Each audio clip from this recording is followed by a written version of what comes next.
Good evening, everyone. Good evening, good evening. Good evening, everyone. Am I live? Yes.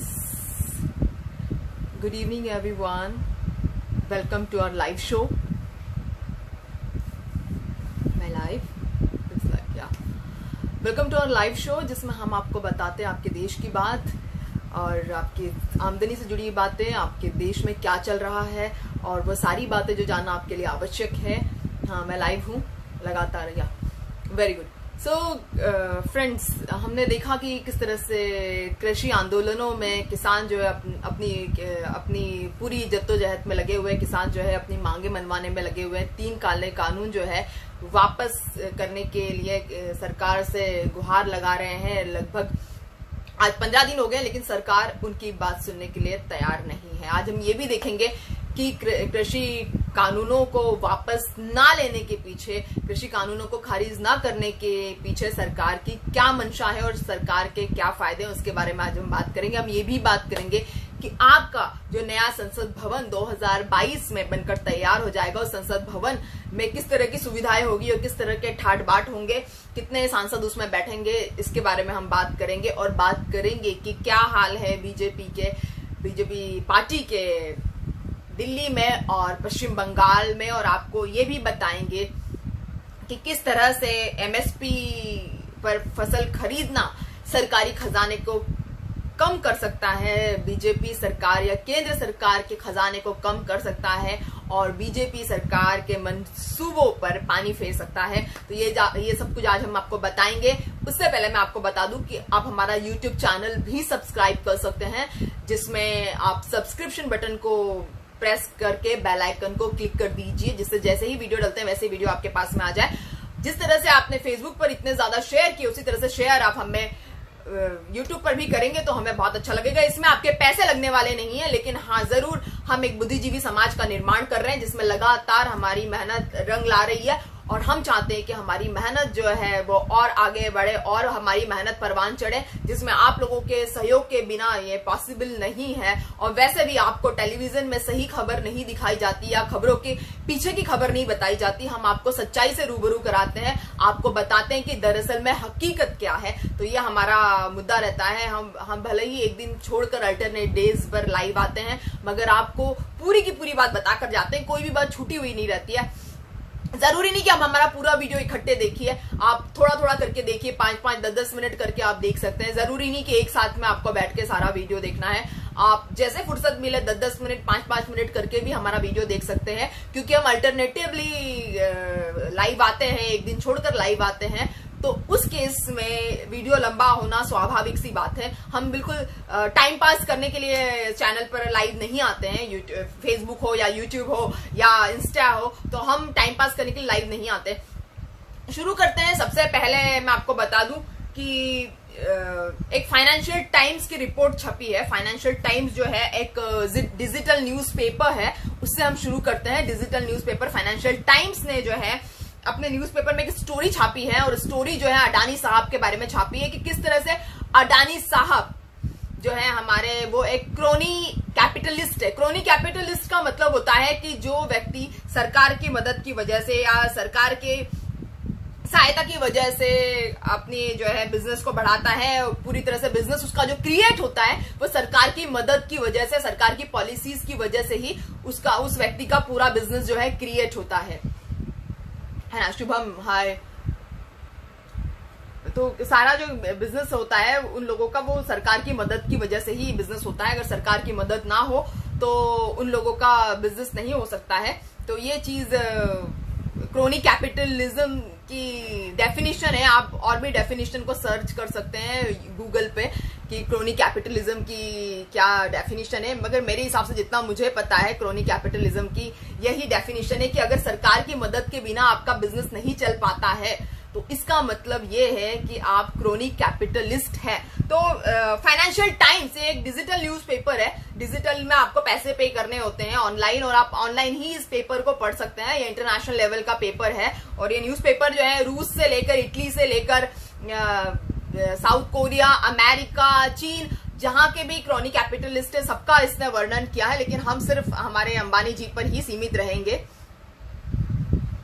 Ambani जी पर ही हम सीमित रहेंगे। अंबानी जी के बारे में बोला है कि अंबानी जी जो है भारत के रॉक फेलर है। अब मैं आपको बता दूं कि रॉक फेलर किसको कहते हैं। रॉक फेलर जो है अमेरिका के बहुत बड़े पूंजीपति थे और द्वितीय विश्व युद्ध के समय उनका बहुत बड़ा नाम था अमेरिका में। तो रॉक फेलर इसलिए कहा गया कि पिछले 6 सालों में जो मोदी जी का जो कार्यकाल है, पिछले 6 सालों में अंबानी जी की संपत्ति में 230% का इजाफा हुआ है। मतलब अडानी जी की संपत्ति में 230% का इजाफा हुआ है पिछले 6 सालों में। मात्र 6 सालों में 230% का इजाफा किसी की भी संपत्ति में होना जो है अपने आप में बहुत आश्चर्यजनक बात है। कितना भी बड़ा भारी बिजनेसमैन हो, कोई भी अपने बिजनेस का जो डेवलपमेंट है वो 6 सालों में 230% जो है नहीं कर सकता है। तो अंबानी जी की उसमें 230% का इजाफा हुआ है। और ये बताया है कि पिछले 6 सालों में जो है अंबानी जी के जितने भी अंबानी ग्रीन एनर्जी हो या अंबानी पावर हो, जिसमें अंबानी जी जो है पावर बिजली का प्रोडक्शन और डिस्ट्रीब्यूशन जो करते हैं, उसमें जो है उनको एकाधिकार उनको दिलाने के लिए सरकार ने अपनी बिल्कुल पूरी मेहनत फूंक दी। आज जो है अडानी जी जो है बिजली डिस्ट्रीब्यूशन और प्रोडक्शन के मामले में जो है नंबर 1 पर है। मतलब एकाधिकार ऐसा है उनका कि कोई उनकी बराबरी नहीं कर सकता है। और बताते हैं कि पिछले 6 सालों में जो है इनकी कुल संपत्ति जो है $26 बिलियन हो गई। कितनी? $26 बिलियन की इनकी संपत्ति हो गई पिछले 6 सालों में, जो अपने आप में रिकॉर्ड ब्रेकिंग न्यूज है। $26 billion is like too much. आपको पता भी नहीं रहेगा $26 बिलियन मतलब कितना। आप कैलकुलेट करके मुझे कमेंट सेक्शन में बताइए कि $26 बिलियन कितना होता है। तो $26 बिलियन की जो है इनकी कुल संपत्ति आती जा रही है।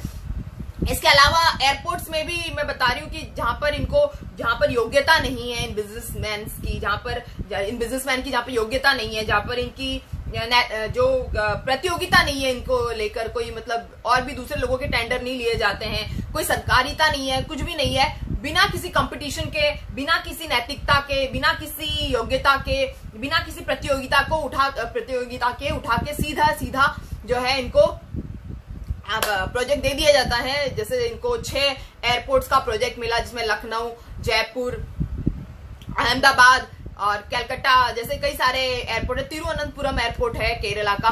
तिरुवनंतपुरम एयरपोर्ट को देने के लिए केरल की सरकार ने ऑब्जेक्शन उठाया। तो केरल की सरकार ने कुछ दूसरे ऑप्शंस दिए। केरल की सरकार ने कुछ ऑप्शंस दिए कि आप अडानी जी को ये मत दीजिए, और उन्होंने बहस की कि अडानी जी को देने के बजाय उन्होंने ऑप्शंस दिए होंगे केरल की सरकार ने। मगर इसमें हमारी सरकार ने क्या किया, केंद्र सरकार जो है वो केरला सरकार के पीछे पड़ गई और जबरन उठाकर तिरुवनंतपुरम का जो एयरपोर्ट है वो अडानी जी को, बिना किसी एक्सपीरियंस के अडानी जी को उठाकर वो एयरपोर्ट दे दिया है। और बड़े बड़े वकील खड़े कर दिए केंद्र सरकार ने अडानी जी की तरफदारी करने के लिए। बड़े बड़े वकील, इनके वकील इतने बड़े बड़े होते हैं कि उनसे लड़ना और जीतना जो है लिटरली असंभव होता है। तो ऐसे बड़े बड़े वकील केंद्र सरकार ने खड़े कर दिया अडानी जी की तरफ से, और आखिरकार केरल का तिरुवनंतपुरम एयरपोर्ट जो है वो उठाकर अडानी जी को दे दिया गया। मतलब जो एयरपोर्ट है वो अब अडानी जी ऑपरेट करेंगे उसको। और सारे मुनाफे वाले एयरपोर्ट्स दिए हैं। जो एयरपोर्ट्स नए बने हैं या जो एयरपोर्ट्स अभी बनने की प्रोसेस में है, अगर वो एयरपोर्ट्स देते तो बात समझ में आती, लेकिन उठाकर पूरे के पूरे जो हमारे एयरपोर्ट्स है वो उठा के अडानी जी को दे दिए हैं। उसके बाद में ग्रीन एनर्जी के क्षेत्र में भी उनको एकाधिकार दे दिया है पूरे भारत में, जिसमें ये 8 गीगाबाइट का सोलर प्लांट इनके पास में रहेगा। सोलर क्षेत्र में इनका एकाधिकार रहेगा। 8 गीगाबाइट का जो है सोलर प्रोजेक्ट इनका रहेगा। और जो है सबसे ज्यादा इन्वेस्टमेंट करके ये पूरे दुनिया में नंबर 1 सोलर पावर सप्लायर बनेंगे, जिसमें उन्होंने $6 बिलियन का इन्वेस्टमेंट सरकार की मदद से किया है। $6 बिलियन का इन्वेस्टमेंट, जी हाँ, बहुत बड़ा अमाउंट है। आप कैलकुलेट करके ये भी मुझे कमेंट बॉक्स में जरूर बताइएगा। तो इतना बड़ा जो है पूरा की पूरा सरकार के हाथ से, सरकार के शुभ हाथों से किया हुआ जो है असाइनमेंट है अडानी जी को। और वैसे ही अंबानी जी को भी, उसमें ये भी लिखा हुआ है, फाइनेंशियल टाइम्स की रिपोर्ट में ये भी लिखा हुआ है कि ये अडानी जी उसी गुजरात से है जहां से इंडिया के एक और उद्योगपति आते हैं और गुजरात से, वहीं से जहां से अभी मौजूदा प्राइम मिनिस्टर जो है बहुत लंबे समय तक गुजरात में थे और गुजरात के चीफ मिनिस्टर थे बहुत लंबे समय तक। तो ये दोनों ही उद्योगपति वहां से आते हैं। इनको क्रोनी कैपिटलिज्म की कैटेगरी में रखा हुआ है इस फाइनेंशियल टाइम्स न्यूज़पेपर ने, जो डिजिटल न्यूज़पेपर है, बहुत ही क्लासी न्यूज़पेपर है। अगर आपको पढ़ने का मौका मिले तो आप जरूर पढ़िए, वरना मैं तो आपको बताती ही हूँ।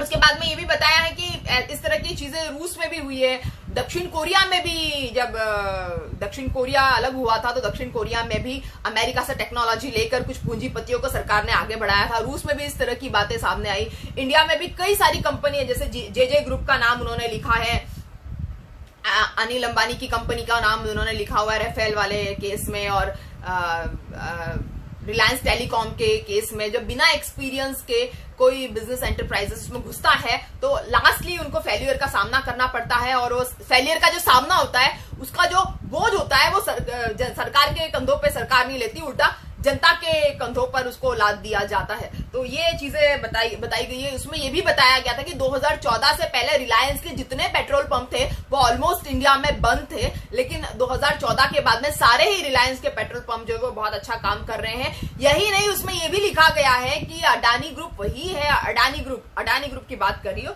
जिनके हवाई जहाज से मोदी जी ने अपने 2014 के चुनाव प्रचार किए। और जब पहले बार वो दिल्ली आए थे तो अडानी जी के जहाज में सवार होकर ही दिल्ली आए थे। मतलब मोदी जी अपने रिश्ते जो है उन परिवारों से वो सार्वजनिक तौर पे खुलेआम तरीके से बताते हैं, वो पूरे तरीके से बताते हैं कि देखिए हमारे रिश्ते जो है अडानी जी और अंबानी जी से हमारे इस तरह के रिश्ते हैं कि हम पहली बार जब दिल्ली पीएम चुनकर आए हैं तो हम उन्हीं के ही हवाई जहाज में बैठ के आए हैं, सरकारी हवाई जहाज में बैठ के नहीं, बल्कि अडानी जी के ही हवाई जहाज में बैठ के मोदी जी आए थे।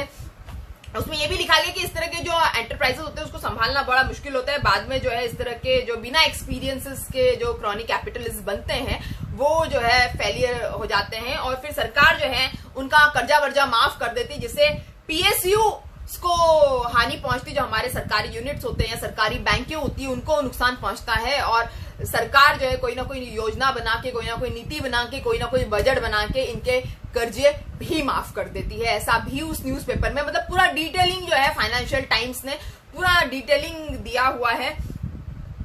मोदी जी ऑस्ट्रेलिया के दौरे पर भी गए थे, एक बार ऑस्ट्रेलिया के दौरे पर गए थे, जबकि ऑस्ट्रेलिया में कोई प्रधानमंत्री आज तक नहीं गया। ऑस्ट्रेलिया के दौरे में मोदी जी गए, जहां पर ऑस्ट्रेलिया से अडानी जी का कोई डिस्प्यूट चल रहा था, तो ऑस्ट्रेलिया के दौरे पे अडानी जी के लिए स्पेशली सरकारी खर्चे पे मोदी जी ऑस्ट्रेलिया गए, और ऑस्ट्रेलिया जाकर कुछ कोल माइंस का बताते हैं कि कोई कोल माइंस का कोई डिस्प्यूट चल रहा था, उसको मोदी जी ने सॉर्ट आउट किया। और एसबीआई वहां पर जो स्टेट बैंक है वहां से अडानी जी के लिए लोन की भी डिमांड मोदी जी करके आए थे। मतलब मोदी जी इतना एक्सक्लूसिवली अटेंशन अडानी जी पर दे रहे हैं, इसलिए अडानी जी की संपत्ति जो है पिछले 6 सालों में 230% की वृद्धि हो गई। मतलब $26 billion is a big amount.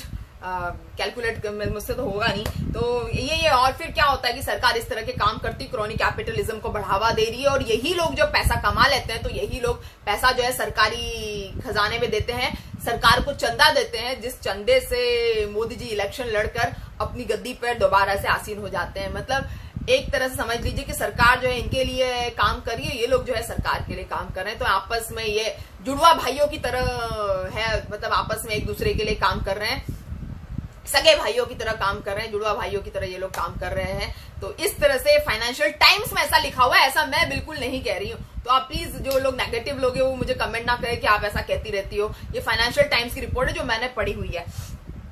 और ये भी है कि हमारे देश में जितने पीएसयूज है जिन्होंने सरकार को आज तक बहुत अच्छा कमा के दिया हुआ है, ऐसे पीएसयूज को सरकार ने हमेशा ही घाटे का रोना रोकर जो है प्राइवेट कंपनीज को दे दिया है। हमारे देश में जितने भी प्राकृतिक संसाधन है, करीब सभी प्राकृतिक संसाधन जो है सरकार की मंशा उद्योगपतियों को दे देना है, और मुनाफा उद्योगपतियों को करने देना है। कुछ जमीनें होती है, कुछ खदानें होती है, कुछ माइंस होते हैं, तो वो सारा उठा के सरकार जो है पूंजीपतियों को दे देती है। इसी वजह से जो है बीजेपी इतनी अमीर पार्टी है, बीजेपी को इतना ज्यादा चंदा जो है इसी वजह से मिल रहा है। लेकिन हाँ, उसमें यह भी बताया गया है कि इस तरह के पूंजीपति जैसा अनिल अंबानी है और जे ग्रुप का नाम लिया गया है, जो बहुत बड़ा ग्रुप था, अपने आप में बताया गया है कि ये लोग जब इनके कोर्ट केसेस होते हैं, जब इनके बाहरी कंट्रीज में इनके कोर्ट केसेस होते हैं, ये लोग लोन वापस नहीं करते, जब इनको बुलाया जाता है तो एक गरीबी का ये लोग रोने लगते हैं। जैसे अनिल अंबानी जी ने बताया कि मेरे पास घर चलाने के लिए पैसे नहीं है, मेरी बीवी और मेरा बेटा जो है मिलकर घर चला रहे हैं। तो इस तरह की बातें जो है ये लोग एकदम गरीबी की बातें कर रहे हैं। और देश का जो पैसा है, जनता का जो मेहनत की कमाई का पैसा है, वो अडानीज और अंबानीज की पॉकेट में हमारे आंखों के सामने चला जाता है और हम समझ भी नहीं पाते हैं कि कब जाके 2,36,000 करोड़ का कर्जा जो है उद्योगपतियों का कभी वापस हो जाता है, माफ हो जाता है।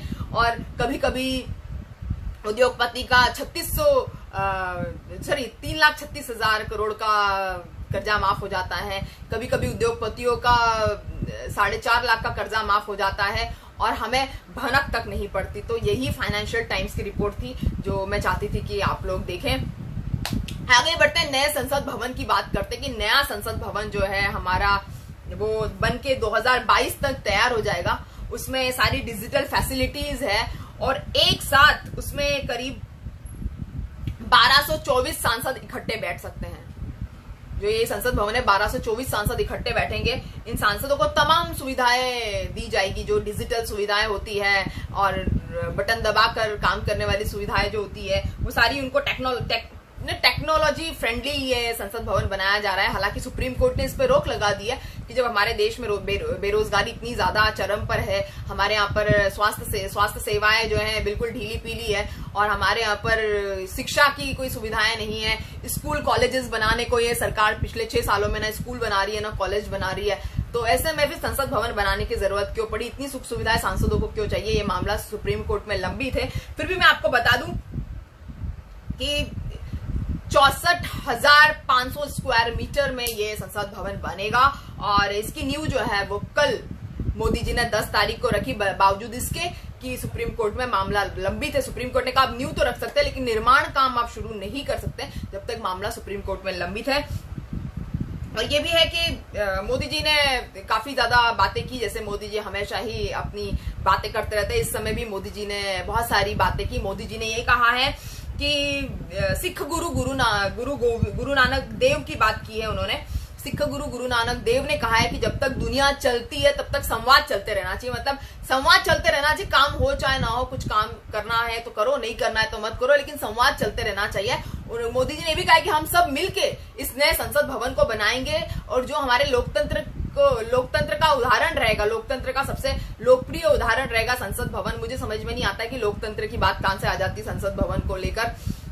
और बताते कि पुराना संसद भवन इतना खूबसूरत संसद भवन है पुराना वाला हमारा, आज से मेरे ख्याल से 99 साल पुराना संसद भवन है ये, और इसको म्यूजियम में तब्दील कर दिया जाएगा। इस संसद भवन को, इतना खूबसूरत संसद भवन है, इसका म्यूजियम बना दिया जाएगा पुराने वाले संसद भवन का। 99 इयर्स पुराना ये संसद भवन है। ये संसद भवन तैयार हुआ था 22 फरवरी कुछ मेरे ख्याल से 1926 या 27 में ये संसद भवन बनके तैयार हुआ था। लेकिन अब जो नया संसद भवन है वो बहुत ही स्टाइलिश संसद भवन रहेगा, जो बिल्कुल देखने वाली बात होगी, एकदम हाई क्लास शो ऑफ वाली बात, जैसे कि हमारे मोदी जी का क्लास है, हाई क्लास लेवल का वो संसद भवन बनेगा with all the amenities, all the latest amenities and digital facilities.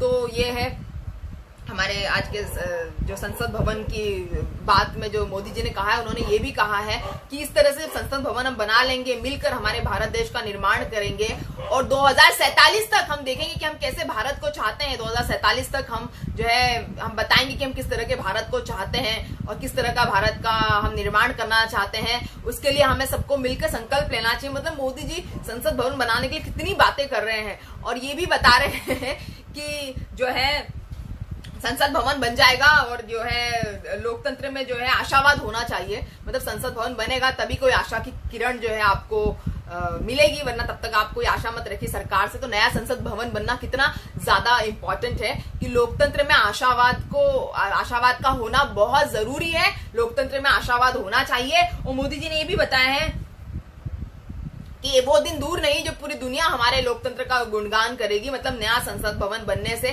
कैसे लोकतंत्र का गुणगान होगा पता नहीं। और उन्होंने ये भी कहा है कि जो नया संसद भवन बनने के लिए हमें संकल्प करना चाहिए और हम सब मिलकर इसको बना रहे हैं, और हमारा भारत जो है मदर ऑफ डेमोक्रेसी कहा जाएगा। तब संसद भवन का मदर ऑफ डेमोक्रेसी से क्या लेना देना है, ये भी बात मुझे समझ में नहीं आ रही। अगर आपको समझ में आ रही है तो आप कमेंट सेक्शन में जरूर बताइए कि ऐसा क्यों हो रहा है कि नया संसद भवन बनने के समय मोदी जी ने जो भाषण दिया वो इतना ज्यादा असरदार रहा कि भारत को मदर ऑफ डेमोक्रेसी तक मोदी जी ने कह डाला है। तो फिर what about America, what about Britain, वहां पर जो डेमोक्रेसी चल रही है उसका क्या फिर? और जो इतने हमारे यहाँ पर दिग्गज देश है जिनके लोकतंत्र, जिनके कानून इतने मजबूत है, उनका क्या? अगर भारत ही मदर ऑफ डेमोक्रेसी बन जाएगा एक संसद भवन बनाने के चक्कर में, एक लैविश लाइफस्टाइल के चक्कर में मोदी जी ने जो है फिर से अपना वही स्टाइल जो है, अपना वही भाषण उन्होंने बता दिया। बहुत सारे लोग बोलते हैं कि मोदी जी जो है वो हनुमान के प्रतीक है। अब हनुमान जी तो बिल्कुल एक छोटा सा लंगोट पहन के घूमते थे, और मोदी जी के इतने high class dresses, high class चश्मा, BMW, इतनी हाई क्लास वॉचेस, और अब हाई क्लास संसद भवन, और सबसे ज्यादा इंपॉर्टेंट हाई क्लास उनका हवाई जहाज। तो वो हनुमान कैसे होते हैं मुझे समझ में नहीं आता है। तो आप मेरे कमेंट बॉक्स में लिखिएगा कि मोदी जी क्या हनुमान जी वास्तव में है। तो खैर आगे बढ़ते हैं मुद्दे पर। हमारे पास काफी सारे मुद्दे हैं, नए पुराने मुद्दे चलते हैं डिस्कस करने के लिए। तो हमारे पास इतना टाइम नहीं होता है नॉर्मली कि हम वन ऑन वन बातें करें। पंकज गुप्ता ज्वाइन कर चुके हैं, बहुत ही सुंदर। अच्छा, थैंक यू। आपको पसंद आ रही है मेरी मेहनत, जानकारी पसंद आ रही है तो बहुत अच्छी बात है, शेयर करते रहिए। बात करते हैं कि किसान आंदोलन कब खत्म होगा। क्या किसान आंदोलन जो है खत्म होगा भी या नहीं होगा, इसको लेके बहुत ज्यादा सवाल लोगों के माइंड में है कि क्या किसान आंदोलन खत्म नहीं हो रहा है। नरेंद्र सिंह तोमर हमारे जो कृषि मंत्री है फाइनली कल सामने आ गए हैं। उन्होंने बताया है कि हर समय हम किसानों से बात करने को तैयार हैं, किसानों से ऑलरेडी 7 दौर की बातचीत हो चुकी है। अब हर समय किसानों से बातचीत करके आप करेंगे क्या? उन्होंने कहा है कि सरकार बिल वापस नहीं लेगी, लेकिन हर समय जो है किसानों से हम बातचीत करने के लिए हम तत्पर है, तैयार है। और कहा कि इन कानूनों से MSP पे कोई फर्क नहीं पड़ेगा। तो अब किसान अगर कह रहे हैं कि उनके MSP पे फर्क पड़ रहा है, वैसे भी हमारे देश में 100 में से सिर्फ 6 किसानों को ही, मतलब 6% किसानों को ही MSP पर जो है मिलता है, उनका रेट मिलता है, उनकी फसल जो MSP पे सेल होती है। और ज्यादातर किसानों की जो फसल है वो MSP पे सेल नहीं हो पाती है, और उनको छोटी मोटी इनकम से, छोटी मोटी आमदनी से कॉम्प्रोमाइज करना पड़ता है। तो बहुत कम किसानों को MSP मिल पाती है। इसके चलते हमारे सरकार के बहुत सारे मंत्री ये भी कह रहे हैं कि ऑलरेडी इतना सारा अनाज जो है वो पड़ा हुआ है गोडाउन में, और किसानों का अनाज हम क्यों खरीदेंगे? सरकार किसानों का अनाज क्यों खरीदेगी? जबकि किसानों का अनाज खरीदने के लिए सरकार के पास में फंड्स होते हैं, बजट होते हैं। तो सवाल ये उठता है कि सरकार फिर उन बजट्स का क्या करती है? सरकार के हिसाब से 1,80,000 करोड़ का जो धन धान्य है सरकार के गोडाउनों में है। तो जब 1,80,000 करोड़ का जब धन धान्य आपके गोडाउन में है, तो आपने उसको, जब लॉकडाउन हुआ था, जब महामारी आई थी, उस काल में आपने उसको डिस्ट्रीब्यूट क्यों नहीं किया?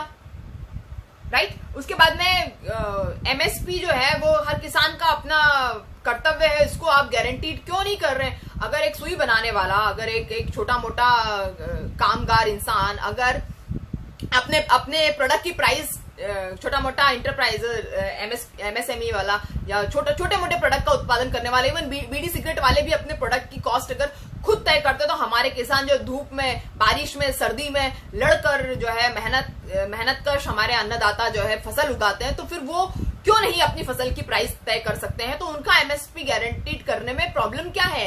उनका MSP मतलब उनकी जो MRP रहेगी उनके प्रोडक्ट की, उसको क्यों वो खुद MRP नहीं लिख सकते अपने प्रोडक्ट में?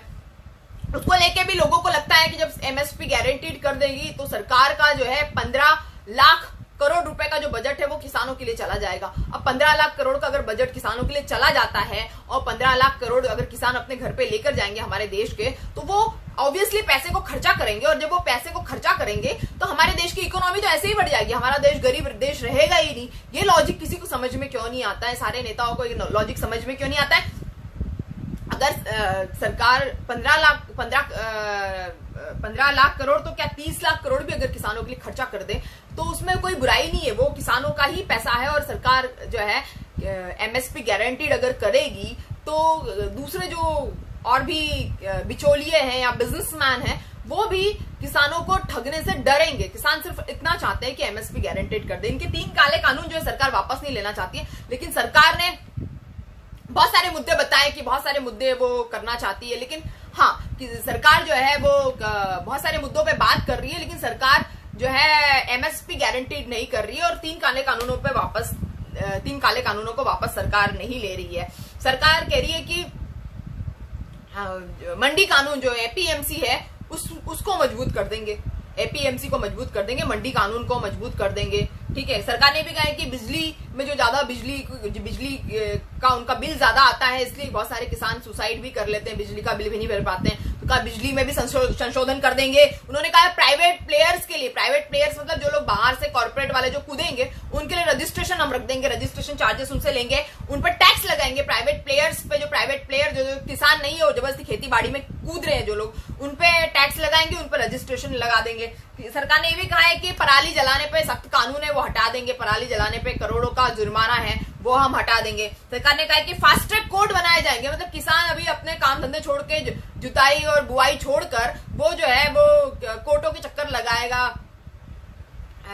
बिल्कुल एसडीएम के चक्कर काटेगा, मजिस्ट्रेट के ऑफिस, एसडीएम मतलब मजिस्ट्रेट के, डिस्ट्रिक्ट मजिस्ट्रेट के चक्कर ऑफिस के चक्कर काटेगा और यही डिस्प्यूट से लड़ता रहेगा। तो वो जुताई और उसका बुआई कब करेगा, उसका तो सीजन ही निकल जाएगा, उसका तो टाइम ही निकल जाएगा, फसल का राइट टाइम जो राइट समय पे फसल बोई जाती है वो उसका समय ही निकल जाएगा कोर्ट के चक्कर काटने में। उन्होंने कहा है कि मंडी कानून में आवश्यक बदलाव करेंगे, जितने ज्यादा बदलाव हो सकते हैं उतने मंडी कानून में हम बदलाव करेंगे, एपीएमसी में बदलाव करेंगे, बहुत सारी चीजें उन्होंने कही है। लेकिन हाँ कहा है कि हम जो है कानून वापस नहीं लेंगे। अब सरकार की ऐसी क्या मजबूरी है कि सरकार इतना सब कुछ करने को तैयार है, मतलब 8 से 9 बातें बता रही है किसानों को, हम ये भी मानेंगे, वो भी मानेंगे, वो भी मानेंगे, ये भी मानेंगे, लेकिन ऐसी क्या मजबूरी है सरकार की कि सरकार कानून वापस लेने को बिल्कुल भी तैयार नहीं है और बार बार सरकार जो है बातचीत का दौर कर कर किसानों का समय वेस्ट कर रही है। किसानों को जो है कड़कती हुई ठंड में वहां पर रहना पड़ रहा है, जहां पर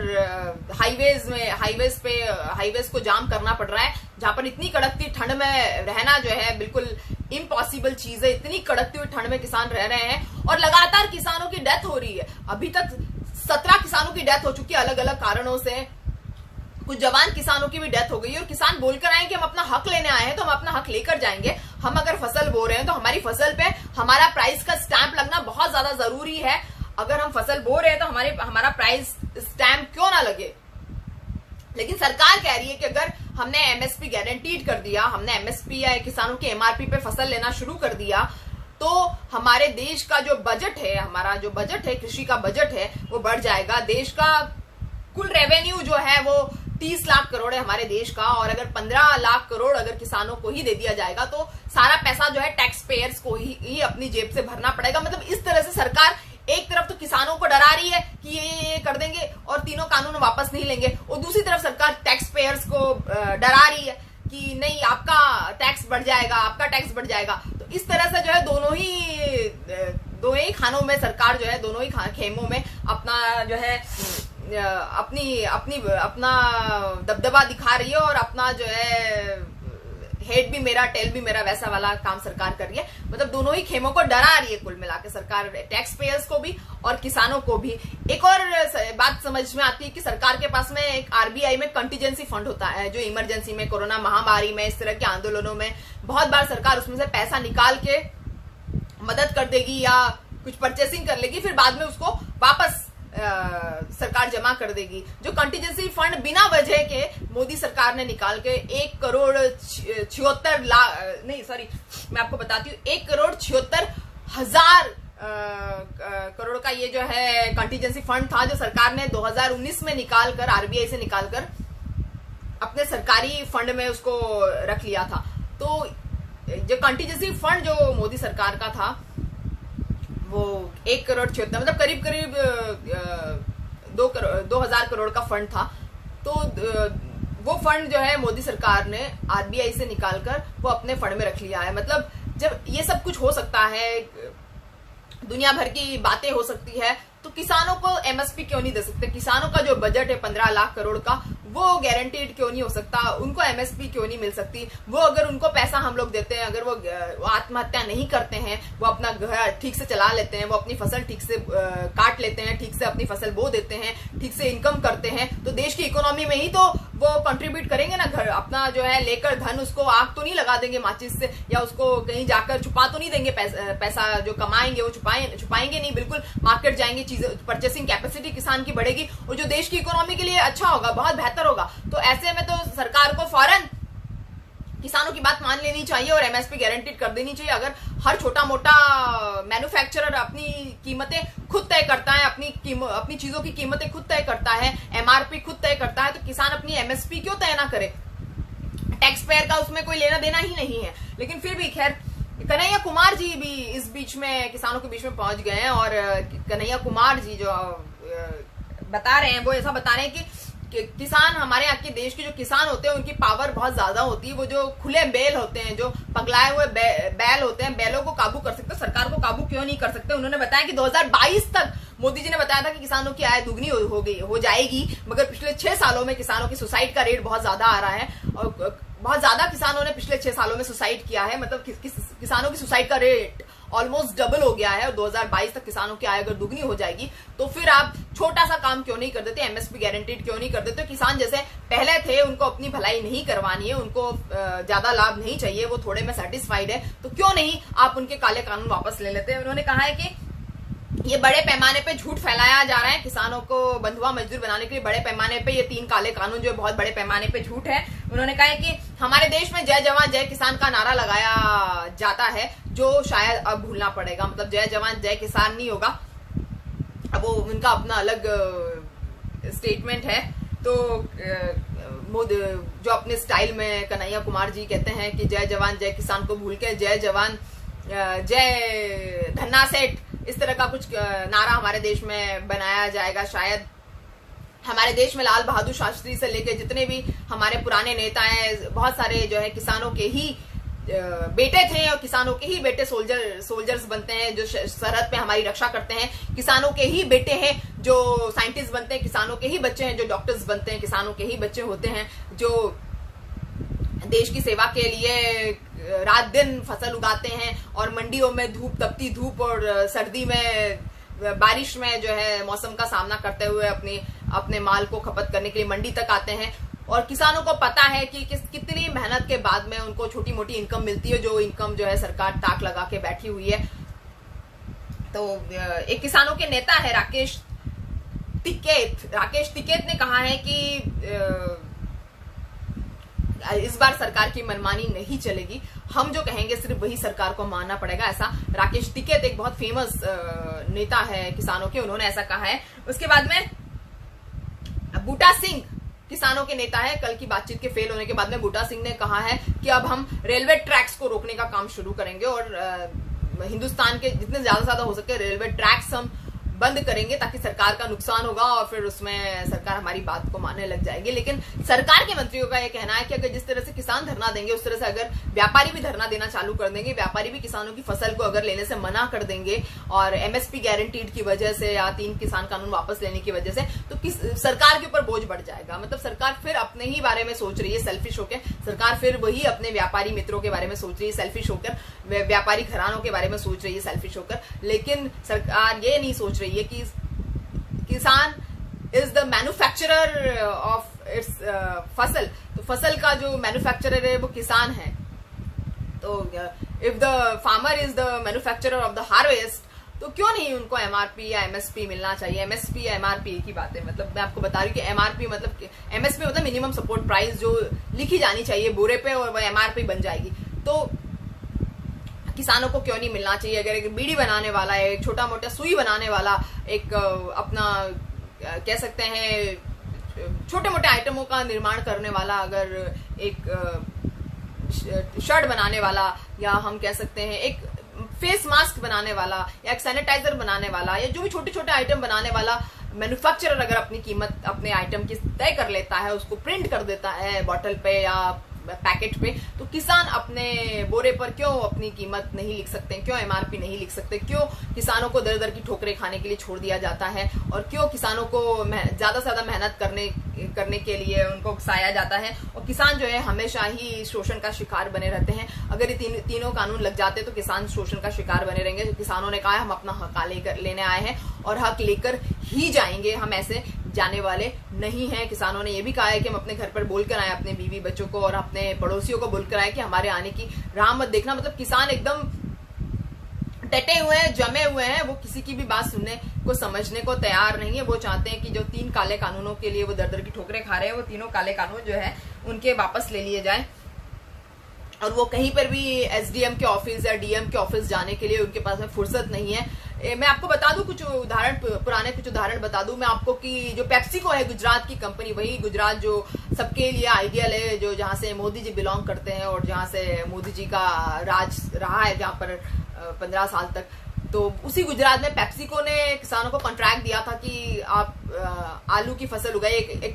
एक पर्टिकुलर किस्म का आलू किसानों को उगाना था, और वो आलू की जो हार्वेस्ट थी वो 1-2 बार पेप्सिको कंपनी ने लेने से मना कर दी। और जब किसानों ने उसको, अब मेहनत तो हो गई थी, फसल तो उग गई थी, और ये जो कॉन्ट्रैक्ट्स होते हैं बारीक बारीक अक्षरों में लिखे हुए, बड़े जटिल कॉन्ट्रैक्ट्स होते हैं, पूरी दुनिया की उसमें जो है पूरी दुनिया की उसमें हम छल और कपट से बना हुआ वो कॉन्ट्रैक्ट होता है, बारीक बारीक शब्द में लिखा होता है। किसान कॉन्ट्रैक्ट साइन कर लेता है कंपनियों के साथ में, बड़ी बड़ी कंपनियां होती है, बड़े बड़े वकील होते हैं उनके, किसान कॉन्ट्रैक्ट साइन कर लेता है। उसके बाद में किसान अगर उस फसल को मान लो कंपनी ने खरीदने से मना कर दिया, तो किसान बाहर बेच आए अगर उस फसल को, तो कंपनी जो है फौरन 2 करोड़ का जुर्माना किसानों पे ठोक देती है। सेम चीज जो है पेप्सिको कंपनी ने की। पेप्सिको कंपनी ने गुजरात के किसानों के साथ कॉन्ट्रैक्ट किया। गुजरात के किसानों ने पेप्सिको कंपनी की जटिल शर्तों पर जो है एक अलग किस्म का आलू, बड़ा किस्म का आलू उगाने के लिए हाँ कह दिया। और जब पेप्सिको कंपनी ने आलू लेने से मना कर दिया और किसानों ने कुछ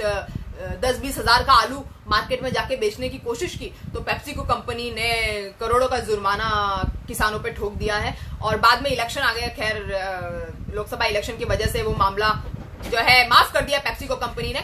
लेकिन इस तरह से किसानों को इतना परेशान किया जाता है, ना किसानों की कुव्वत होती है उतने हाई फाई वकीलों को अफोर्ड करने की, ना किसान जो है उन कॉन्ट्रैक्ट्स को समझ सकता है, ना किसान इतना हाईली एजुकेटेड है जो इतने बड़े बड़े अजगरों से, इतने बड़े बड़े कॉर्पोरेट क्षमताओं के लोग, इतने बड़े बड़े पूंजीपतियों की क्षमताओं से और इतने बड़े बड़े कॉर्पोरेट से जो है किसान लड़ सकता है। हमारे देश का किसान इतना ज्यादा अप मार्केटेड नहीं है, ना ही इस तरह की कोई ट्रेनिंग किसानों को दी जाती है कि किसान जो है कानूनी दावपेच के साथ में इन कॉर्पोरेट घरानों से या पूंजीपतियों से या बड़ी बड़ी कंपनियों के दस्तावेजों के साथ में किसान लड़ सके। तो 90% किसानों को जो है उनकी जो मेहनत होती है हमारे देश में, 90% किसानों को उनकी मेहनत का सही मुआवजा नहीं मिल पाता, मेहनत का सही रेट नहीं मिल पाता, मेहनत का प्राइस नहीं मिल पाता। तो फिर हमारे किसान मेहनत करें क्यों? और अगर हमारे किसान मेहनत नहीं करेंगे तो हम खाएंगे क्या? ये भी बहुत बड़ी बात है कि हम अपने घरों में फसल, अनाज, दाल या सब्जियां, हम फल कुछ भी नहीं उगाते हैं। ये सब किसानों की बदौलत ही जो हमारे थाली में 3 समय का भोजन आता है। तो खैर ऐसी ही चीज गन्ना किसानों के साथ होती है। गन्ना किसान आप देखिए, महाराष्ट्र से लेकर आप एमपी से राजस्थान में आप देखिए, जहां पर भी गन्ना उगता है, यूपी में देखिए, गन्ना किसानों को कभी उनका फसल का रेट मिलता ही नहीं है। बड़ी मुश्किल से जब उनका गन्ना बिकता है, शुगर फैक्ट्रीज को, शुगर मालिक जो है, शुगर कंपनी के मालिक जो होते हैं, गुड़ कंपनियों के जो मालिक होते हैं, सालों साल उनकी पेमेंट देते नहीं है। जब सरकारें आती है इलेक्शन लड़ने के लिए, तो बहुत सारे मुख्यमंत्री आते हैं, सालों साल बहुत सारे मुख्यमंत्री निकल जाते हैं, बहुत सारे लोग आते हैं और ये दावा करते हैं कि वो इस बार पेमेंट दिलवा देंगे किसानों की। किसान उनको वोट दे देते हैं और उसके बाद में पता चलता है कि किसानों की पेमेंट फिर लटकी पड़ी हुई है, फिर अटकी पड़ी हुई है पेमेंट किसानों की। तो इस तरह से होता है, सरकारें आती है, निकल जाती है, कोई भी मुख्यमंत्री जो है किसानों के लिए वफादार होने की कोशिश जो है नहीं करता है और किसानों की पेमेंट किसानों को दिलाने की कोशिश नहीं करता। किसान अपना गन्ना उगाते हैं और अपने खुद की मेहनत की कमाई के लिए मारे मारे फिरते हैं, दर दर की ठोकरें खाते घूमते हैं, लेकिन चीनी मिल मालिक या गुड़ बनाने वाले जो मैन्युफैक्चरर होते हैं किसानों को लटका लटका के 5-6 सालों के बाद में उनकी पेमेंट देते हैं, फिर अगली पेमेंट फिर लंबित हो जाती है, फिर पेंडिंग हो जाती है। इस तरह से हमारे किसानों के हाल है और बहुत सारे किसान जो इसी वजह से परेशान हैं और सुसाइड कर लेते हैं किसान हमारे, और हमारी सरकार को कोई लेना देना नहीं। सरकार ये सोच रही है कि व्यापारी अगर फसल नहीं लेंगे तो हम इतना खर्चा क्यों करें, हम इतना अपनी जेब में से पैसा क्यों निकालें, व्यापारी अगर फसल नहीं लेंगे तो हम अपनी फसल किसको देंगे, हम अपना क्यों खर्चा करें। तो सरकार अपनी पॉकेट के पैसे अपनी ही पॉकेट में बचा के रखने के लिए ये सब बड़ी बड़ी जो है भ्रांतियां एक तरह से फैला रही है। तो देखते हैं कि जैसे राकेश टिकैत ने बताया है, किसान नेता, की सरकार की मनमानी अब से नहीं चलने देंगे। तो देखते हैं कि क्या सरकार की मनमानी चलती है या फिर किसानों की मनमानी चलती है। और ये जो कानून आ गए हैं, WTO का प्रेशर है, वर्ल्ड ट्रेड ऑर्गेनाइजेशन का प्रेशर है, पूंजीपतियों को, उद्योगपतियों को आगे बढ़ाने की बात है, जिसमें किसान जो है चक्की में धान के साथ घुन की तरफ पिस रहे हैं। तो ये जो किसानों को पिसने वाली बात है उसका मैं समर्थन नहीं करती हूँ। आप लोगों को क्या लगता है, आप मेरे कमेंट सेक्शन में जरूर जाके लिखिए और आपके कमेंट्स मैं पढ़ूंगी और मैं समझूंगी कि मेरी बात कितने लेवल तक, कितने दर्जे तक आपके पास में जा रही है और आप मेरी चीजों को कितना समझ रहे हैं, आप हमारे चैनल को कितना ज्यादा अप्रिशिएट कर रहे हैं, ये भी मैं समझना चाहूंगी। उसके बाद देखते हैं कि बीजेपी की रैली चल रही थी कल, जेपी नड्डा की रैली में बता रहे हैं कि पथराव हो गया उनकी रैली में और जो है हाथापाई हो गई, जबकि बहुत सारे बीजेपी नेताओं पर जो है डंडे वंडे चल गए हैं, जिसको लेकर ममता बनर्जी ने बड़े तीखे तेवरों में, बड़े तीखे अंदाज में बात की कि बीजेपी का नाटक है, इतनी बड़ी रैली ऑर्गेनाइज करने के बाद भी कोई इनकी रैली में नहीं था, इसलिए ये सब ड्रामेबाजी बीजेपी कर रही है। उन्होंने बताया कि बीजेपी जो पार्टी है वो ड्रामेबाज पार्टी है। ममता बनर्जी ने बताया कि ये लगातार जो है इस तरह का ड्रामा करते हैं और भीड़ इकट्ठा करने की बात करते हैं। जब आपके पास में बाउंसर्स है, जब आपके पास में बीएसएफ के जवान है, आपके पास में सिक्योरिटी है, तो ऐसे में कोई कैसे इस तरह की हाथापाई कर सकता है जब आपके पास में सारा सिक्योरिटी बल तैनात है, बीएसएफ के साथ साथ बाउंसर्स और भी दूसरी सुरक्षा कर्मियों की जो है आपके साथ में जत्थे लगे हुए हैं, तो आप पर कोई आक्रमण कैसे कर सकता है। ममता बनर्जी ने बड़े ही तीखे अंदाज में बीजेपी को ड्रामेबाज पार्टी कहा है। वहीं दूसरी तरफ मनीष सिसोदिया जो दिल्ली के डिप्टी चीफ मिनिस्टर है, वो भी सेम राग अलाप रहे हैं, सेम चीज इस तरह से कह रहे हैं कि बीजेपी जो है वो किसानों के साथ हमारे समर्थन को बड़े ही आड़े हाथों ले रही है और हमें परेशान कर रही है, आप पार्टी के कार्यकर्ताओं का परेशान कर रही है। और ऐसा इसीलिए मनीष सिसोदिया जी कह रहे हैं क्योंकि बीजेपी ने पुलिस स्टेशन में एफआईआर करवा दी आप पार्टी के कार्यकर्ताओं के खिलाफ कि बीजेपी के कार्यकर्ताओं को काम नहीं करने दे रहे हैं। तो दिल्ली में बीजेपी के कार्यकर्ताओं को जो है धमकाया जा रहा है, मार पिटाई की जा रही है, इस तरह की झूठी एफआईआर मनीष सिसोदिया जी के हिसाब से बीजेपी सरकार के लोग कर रहे हैं, बीजेपी सरकार के कार्यकर्ता जो है, बीजेपी पार्टी के कार्यकर्ता जो है कर रहे हैं। तो दोनों ही तरफ, एक तरफ पश्चिम बंगाल में ममता बनर्जी जी और दूसरी तरफ दिल्ली में मनीष सिसोदिया जी दोनों ही एक तरह की बयानबाजी जो है बीजेपी पार्टी के लिए कर रहे हैं कि बीजेपी पार्टी जो है वो तमाशबीन पार्टी है और नाटक कर रही है, खेल रही है हम लोगों के साथ में। हमें पथराव करना है तो हम ऐसी सिक्योरिटी के बीच में और रैली में पथराव क्यों करेंगे, जबकि जेपी नड्डा स्पेशली रैली करने के लिए आए हुए हैं। या मनीष सिसोदिया जी ने कहा है कि जब हम किसानों का साथ दे रहे हैं तो सरकार हमें परेशान क्यों कर रही है, हम किसानों का साथ क्यों नहीं दे सकते, हम अपनी अलग विचारधारा वाली पार्टी है, हम अपने अलग वोटों से जीत कर आए हुए, तो हम क्यों बीजेपी को फॉलो करें। खैर आज के लिए इतना ही। आप हमारा यूट्यूब चैनल सब्सक्राइब कर लीजिए और हमारे लिंक को ज्यादा से ज्यादा लोगों तक फॉरवर्ड कीजिए। जितने आपने फेसबुक पे शेयर किए हैं उसी तरह का रिस्पांस आप दे दीजिए यूट्यूब पे, जिससे हम एक बुद्धिजीवी समाज का निर्माण कर सके। और भी कई एनालिटिकल इंफॉर्मेशन हम देते रहेंगे, कई इंटेलेक्चुअल तड़का लगा के मुद्दे आपके सामने लाते रहेंगे। और अब तक के लिए धन्यवाद।